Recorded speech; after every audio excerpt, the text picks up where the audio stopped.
ndeshjen Drenica-Frezaj kemi shkoqitur një rast ku kemi një situatë në minutës 41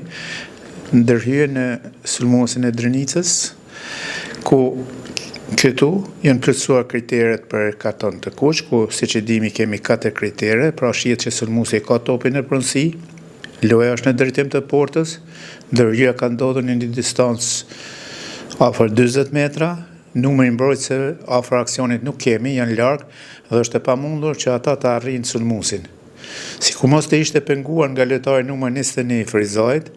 lojtari sulmues do të kishte mundësinë për të shënuar. Por, pas ndërhyrjes kemi mohimin e mundësisë për të shënuar pra dokso. Vendimi i gjyqtarit në fushë Bajgora ka qenë kartoni i verdh,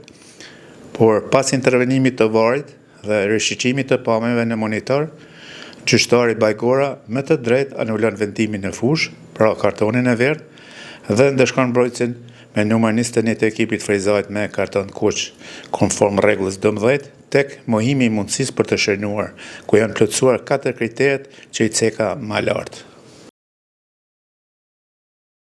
Në ndeshjen zhvilluar sot Ballkani-Prishtina kemi shkoqitur minutën 41, kemi lojtarin sulmues me numër 9 të Ballkanit në zonën e 16 metrash të ekipit Prishtinës, i cili ka pronësi të plot topin, ku vjen ndërhyrja e portierit, i cili pengon sulmuesin e Ballkanit që të dënë një pozitë të mirë për të shënuar,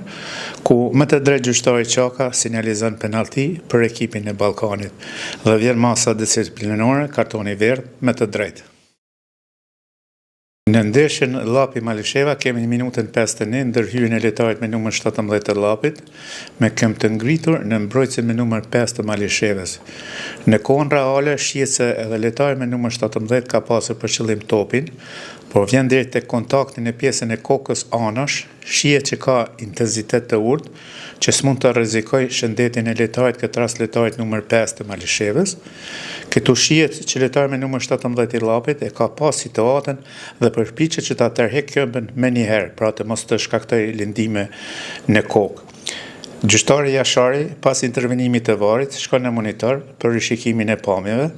dhe përcaktohet për karton të verdh me të drejtë, se ndërhyrja është në kufi, pra bazë kritereve të UEFA-s në portokalltën apo oranj, pra mbështetet kartoni i verdh në këtë rast.